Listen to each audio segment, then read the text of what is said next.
Everyone, welcome to Anubha study facts. जैसा कि आज आपको मैंने टेलीग्राम पे शेयर किया था कि आज से हम हिंदी शिक्षण शास्त्र से संबंधित महत्वपूर्ण टॉपिक वाइज मतलब पूरा एक चैप्टर वाइज उनको जो वीडियोस हैं उनको हम लेकर आने वाले हैं।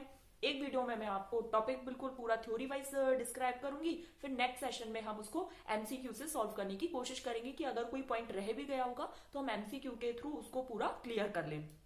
सीडीपी की एक अलग से सीरीज चली रही है, अगर आपने अभी तक नहीं देखी है तो स्पेशली फॉर एमपी टेट है वो आप देख सकते हैं, जिसमें अभी हमने विकास और एनवायरमेंट मतलब पर्यावरण और आनुवंशिकता से संबंधित कुछ क्वेश्चंस, महत्वपूर्ण क्वेश्चंस को डिस्कस किया है जो कि कहीं ना कहीं प्रीवियस ईयर एग्जाम्स में पूछे गए हैं। हिंदी शिक्षण शास्त्र से संबंधित ये जो सेशन रहेगा वो पूरा चैप्टर वाइज है और हम एक एक इसको टॉपिक से पूरा क्लियर करते जाएंगे। जैसे आपका भाषाई कौशल हो गया, भाषा अर्जन हो गया, भाषा अधिगम हो गया, आपकी निदानात्मक वो शिक्षण हो गया, उपचारात्मक शिक्षण हो गया, समेटिव असेसमेंट, फॉर्मेटिव असेसमेंट, मतलब ये आपको इंग्लिश हिंदी दोनों ही शिक्षण शास्त्र में आपको बहुत ज्यादा हेल्प करेंगे। और इसी तरीके से अगर इस पे आपका फीडबैक अच्छा मिलता रहा तो हम आगे ही ऐसे सेशंस लाते रहेंगे। तो हिंदी शिक्षण शास्त्र से संबंधित जो सेशन है वो देखना मत भूलिएगा और सेशन पसंद आए तो लाइक शेयर कीजिएगा। जो लोग तैयारी कर रहे हैं, क्योंकि आपके सीटेट, एमपीटेट, रीट जहां पर भी हिंदी शिक्षण शास्त्र से संबंधित प्रश्न पूछे जाते हैं वहां पर ये सेशन आपको हेल्प करेगा। तो चलिए शुरू करते हैं आज का सेशन। तो शुरू करते हैं। जैसा कि आप सब लोगों को पता है कि हम भाषाई कौशल के बारे में आज पढ़ने वाले हैं, तो सबसे पहले हम समझेंगे कि भाषा कौशल है क्या। भाषा कौशल क्या है? तो विचारों के संप्रेषण का माध्यम है जिसके माध्यम से हम अपने विचारों का संप्रेषण कर सकते हैं। व्यक्ति भाषा के माध्यम से अपनी बात अन्य तक पहुंचाता है। अपनी बात को दूसरे के समक्ष रखना, दूसरे तक पहुंचाना, ये क्या है? ये एक भाषा का कह सकते हैं बहुत ज्यादा इंपॉर्टेंट रोल है। और दूसरों की बात सुनना भी भाषा है। विचारों के संप्रेषण का माध्यम कौन है? भाषा। और व्यक्ति भाषा के माध्यम से अपनी बात अन्य तक पहुंचाता है और दूसरे की बात को सुनता है। विचारों की अभिव्यक्ति बोलकर व लिखकर की जाती है और विचारों को ग्रहण सुनकर व पढ़कर किया जाता है। यहां से आपको देखो एक पॉइंट बहुत अच्छे से समझ आ रहा होगा। विचारों की अभिव्यक्ति बोलकर एवं लिखकर, तो बोलकर मतलब बोलना और लिखना अभिव्यक्तात्मक कौशल है, ये एक्टिवली काम करते हैं। और जो विचार ग्रहण कर हम जैसे सुनकर किसी भी चीज को ग्रहण करते हैं, पढ़कर हम चीजों को ग्रहण करते हैं, तो ये ग्रह्यात्मक कौशल है और ये पैसिव स्किल है। ठीक, ग्रह्यात्मक मतलब आप इंग्लिश में भी इसे याद कर सकते हैं क्योंकि इंग्लिश और हिंदी पेडागोजी दोनों में काम आएगा। तो ये रिसेप्टिव स्किल है, मतलब सुनना और पढ़ना रिसेप्टिव स्किल है। और बोलना और लिखना कैसी है? प्रोडक्टिव स्किल है, अभिव्यक्तात्मक कौशल है। इस प्रकार भाषा के 4 कौशल होते हैं। कौन कौन से होते हैं? सुनना, बोलना, पढ़ना और लिखना। Listening, speaking, reading and writing, these are 4 language. हम कह सकते हैं कि ये हमारी भाषाई कौशल हैं। ये देखिए, ये ऐसी टॉपिक है, ऐसा टॉपिक जो इंग्लिश और हिंदी दोनों में काम आएगा। तो भाषाई कौशल कौन कौन से हैं? सुनना, बोलना, पढ़ना और लिखना। अब हम बात कर रहे हैं सुनना और सुनना या फिर श्रवण कौशल जिसे हम कहते हैं। बालक प्रथम अवस्था में श्रवण का ही आश्रय लेता है। जब बच्चा जन्म लेता है तो वो हर चीज दूसरों से सुनता रहता है क्योंकि वो खुद से तो कुछ बोल नहीं पाता। तो क्या है, जो श्रवण है वो प्रथम स्टेज मतलब फर्स्ट स्टेज से ही बच्चे के अंदर शुरू हो जाती है श्रवण कौशल। उच्चारण शिक्षण में श्रवण की अत्यधिक भूमिका है। जैसे बोली बालक परिवार में सुनता है उसी का तदनुरूप अनुकरण करता है। अब श्रवण कौशल के उद्देश्य क्या है? तो सुनकर अर्थ ग्रहण करने की योग्यता विकसित करना, ये बहुत ज्यादा इंपॉर्टेंट है। एग्जाम में पूछा गया है कि जो श्रवण कौशल है उसका मुख्य उद्देश्य क्या है। आपको 4 अलग अलग ऑप्शन मिल जाएंगे, तो आपको पता होना चाहिए कि सुनकर अर्थ ग्रहण करने की योग्यता विकसित करना श्रवण कौशल का मुख्य उद्देश्य है। दूसरा, वक्ता के मनोभावों को समझने की निपुणता विकसित करना, क्योंकि श्रवण कौशल में आप चीजों को सुनते हैं, लोगों के भावों को जानते हैं, लोग किस तरीके से बात कर रहे हैं, कम्युनिकेशन किस तरीके से कर रहे हैं, संप्रेषण का माध्यम है। तो श्रवण कौशल के ये उद्देश्य है। और छात्रों की श्रवणेंद्रियों को प्रशिक्षित करना। दूसरा जो कौशल है वो क्या है? हमारा बोलना। कौन सा है? बोलना कौशल। बोलने कौशल में भाषा के अंतर्गत व्याकरण से अधिक शुद्ध उच्चारण महत्व रखता है। भाषा से मतलब भाषा के अगर हम कंपेयर करें, व्याकरण से अगर हम कंपेयर करें, तो जो बोलना है उसमें शुद्ध उच्चारण का ज्यादा महत्व होता है। पढ़ना या पठन कौशल, जब हमें लिखित बात स्वयं पढ़नी होती है अथवा किसी को वह बात पढ़कर सुनानी होती है तो हम उस बात को प्रभावपूर्ण शुद्ध उच्चारण के साथ मधुर वाणी में पढ़ने का प्रयास करते हैं। वाचन कौशल के प्रकार देख लेते हैं। पठन कौशल को ही वाचन कहा जाता है। ठीक, वाचन के प्रकार देखते हैं, स्वस्वर वाचन और मौन वाचन। स्वस्वर वाचन किसी भी पाठ्य सामग्री को ध्वनि सहित उच्चारण कर कर पढ़ा जाए तो वो स्वस्वर वाचन के अंतर्गत आता है। दूसरे व्यक्ति को वो आवाज सुनाई देगी। इसमें ये दो प्रकार हैं, ये बहुत ज्यादा इंपॉर्टेंट है, एग्जाम में पूछे गए हैं। आदर्श वाचन और अनुकरण वाचन। आदर्श वाचन अध्यापक के द्वारा होता है और अनुकरण वाचन किसके द्वारा होता है? बच्चों, विद्यार्थियों के द्वारा। इसका पीडीएफ मैं आपको टेलीग्राम चैनल पर शेयर कर दूंगी, वहां से आप इसको आराम से पढ़ सकते हैं। आप चाहें तो इसके नोट्स भी बना सकते हैं, जो आपको आगामी जो परीक्षाएं हैं, आपके आगे आने वाले एग्जाम हैं, उसमें बहुत ज्यादा हेल्प करेगी।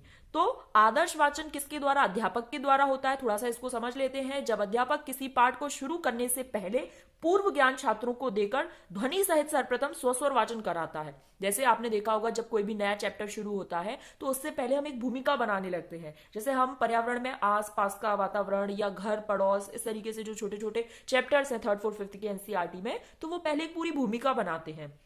बच्चा अपने घर से चला, रामू अपने घर से चला तो उसने देखा बाग बगीचे में, मतलब बहुत तरह की चीजें रहती हैं। तो टीचर क्या करता है या उनका क्या मेन रोल रहता है कि पहले उसको बच्चों में मतलब एक तरीके से कह सकते हैं उनकी रुचि पैदा करो समझने के लिए। तो आदर्श वाचन मतलब ये जब चीजें आप एक लयबद्ध बोलोगे, स्वस्वर वाचन करोगे, उसका ध्वनि सहित उच्चारण करोगे कि दूसरे को सुनाई दे, तो बच्चा अपने आप उसका इंटरेस्ट जागृत होगा। और ये केवल अध्यापक द्वारा ही किया जाता है। अनुकरण, अध्यापक ने वाचन कर दिया, अब उसके बाद विद्यार्थियों का रोल होता है कि विद्यार्थी उसका अनुकरण वाचन करता है। मौन वाचन क्या है? लिखित भाषा को बिना उच्चारण के, यहां पर था ध्वनि सहित उच्चारण, यहां पर होगा ध्वनि रहित उच्चारण।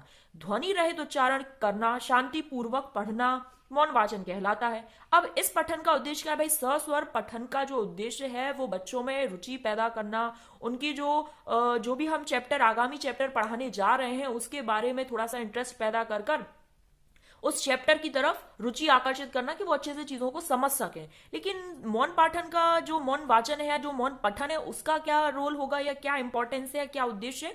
अर्थपूर्ण, मतलब आप उस चीज का अर्थ ग्रहण कर पाए पूरी तरीके से। जब आपने देखा होगा, जब आप कोई भी चीज पढ़ते हैं एग्जाम टाइम में तो आप मौन वाचन करते हो, उस टाइम जल्दी से कोई भी चीज रीड करी या फिर इजीली आराम से भी कोई चीज रीड कर रहे हैं तो आप मौन वाचन करते हो, धीरे धीरे उसका अर्थ ग्रहण करने की कोशिश करते हैं। फिर उसके बाद चिंतनशील तथा कल्पना शक्ति का विकास, एक शीघ्र पढ़ने की आदत विकसित करने के लिए ये द्रुत वाचन का हम उपयोग करते हैं। इसमें बहुत कम समय में क्या करता है जो छात्र होता है वो अपने स्वाध्याय की प्रवृत्ति, मतलब उसका क्या होता है कि आप ऐसे इस चीज को लिंक कर सकते हैं। जब आपने कोई एक चैप्टर पढ़ा, आपने उसको धीरे से पढ़ा, ठीक, मतलब आपकी जो पढ़ने की स्पीड थी वो स्लो थी, मतलब नॉर्मल थी, ना बहुत ज्यादा स्लो थी ना बहुत ज्यादा फास्ट थी।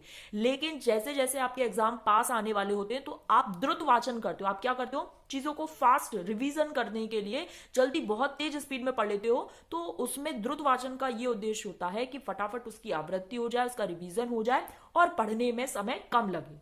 ठीक, वाचन की विधियां जो है वो थोड़ा सा देख लेते हैं। साहचर्य विधि, इसका आविष्कार मारिया मोंटेसरी के द्वारा किया गया था, इस वजह से इन्हें इस विधि को, साहचर्य विधि को मोंटेसरी विधि भी बोलते हैं और खेल विधि भी बोलते हैं। समवाय विधि, करो और सीखो, इस विधि का मूल सिद्धांत है। लर्निंग बाय डूइंग देख सकते हैं आप, मतलब आप चीजों को सीखते हैं कैसे? जब आप चीजों को करते हैं। बुनियादी शिक्षण, गांधी जी की वर्धा शिक्षण प्रणाली का भी यही सिद्धांत है।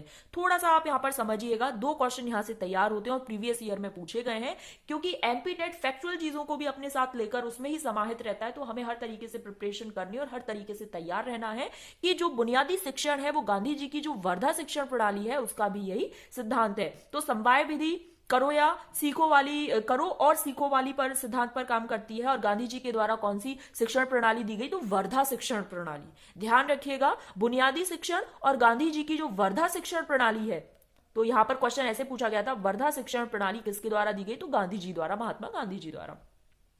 इसमें शिक्षा के साथ साथ हस्तशिल्प की शिक्षा भी दी जाती है। और आज के लिए लास्ट है लिखना या लेखन कौशल। तो जब अपनी बात या अपने विचारों को किसी व्यक्ति के द्वारा लिखकर व्यक्त किया जाता है तो उसे लिखित अभिव्यक्ति या रचना शिक्षण भी कहते हैं। तो देखिए यहां तक की बात सबको क्लियर हो गई। कर लेते हैं लास्ट में भाषा कौशल क्या है। तो भाषा जो है वो विचारों का संप्रेषण होता है, संप्रेषण माध्यम होता है। भाषा जो है वो संप्रेषण का माध्यम बनती है, एक मीडियम से या फिर एक व्यक्ति से दूसरे व्यक्ति तक अपने विचारों को प्रस्तुत करने के लिए या दूसरे की बातों को सुनने के लिए भाषा का प्रयोग करते हैं। भाषाई कौशल 4 प्रकार के होते हैं। LSRW इस क्रम में होते हैं। सुनना, बोलना, पढ़ना और लिखना इस प्रकार का इनका क्रम होता है। उसके बाद जो बोलना और लिखना होता है ये प्रोडक्टिव स्किल्स होती है, अभिव्यक्तात्मक कौशल होते हैं, एक्टिव होती है बोलना और लिखना, क्योंकि इसमें चीजें प्रोड्यूस की जाती है। आपने देखा जब आप कुछ बोल रहे हैं, जैसे मैं ये बोल रही हूं, आप तक सुनाई दे रहा है, तो अभी आपका काम क्या है, केवल सुनना। आप पैसिव रूप से सुन रहे हो। ठीक, जैसे हम टेलीविजन या टीवी देखते हैं या जो रिकॉर्डेड वीडियोस रहती हैं उसमें हम क्या करते हैं, हम पैसिवली सुनते ही तो हैं, हम कुछ अपनी बात कह तो नहीं सकते, या कह भी देंगे तो वहां सामने वाले तक तो वो बात पहुंचनी नहीं है। ठीक, तो बोलना और लिखना। और जब हम लिखते हैं तब हम कुछ चीजें प्रोड्यूस कर रहे होते हैं। पेपर पेन पे जब हम लिख रहे होते हैं या बोर्ड पर कुछ लिख रहे होते हैं तो हम चीजों को प्रोड्यूस कर रहे होते हैं। उसके बाद आता है विचारों को ग्रहण करना। तो विचारों को ग्रहण आप कैसे कर सकते हो, सुनकर। जैसे अभी मैं जो बोल रही हूं, जब आप ये सेशन देखेंगे तो आप मेरे विचारों को सुन रहे होंगे और चीजों को ग्रहण कर रहे होंगे, बट कैसे, पैसिव रूप में। ठीक, फिर उसके बाद पढ़ना। जब आप खुद से कुछ पढ़ते हैं, चाहे आप स्वर वाचन करें या फिर मौन पठन करें, तब भी आप चीजों को क्या कर रहे होते हैं, विचारों को ग्रहण कर रहे होते हैं। जो उस टेक्स्ट बुक में या फिर उस बुक में जो लिखा होता है उसको आप समझ कर पढ़ रहे होते हैं और उस बुक के विचारों को अपने अंदर आत्मसात कर रहे होते हैं, ग्रहण कर रहे होते हैं।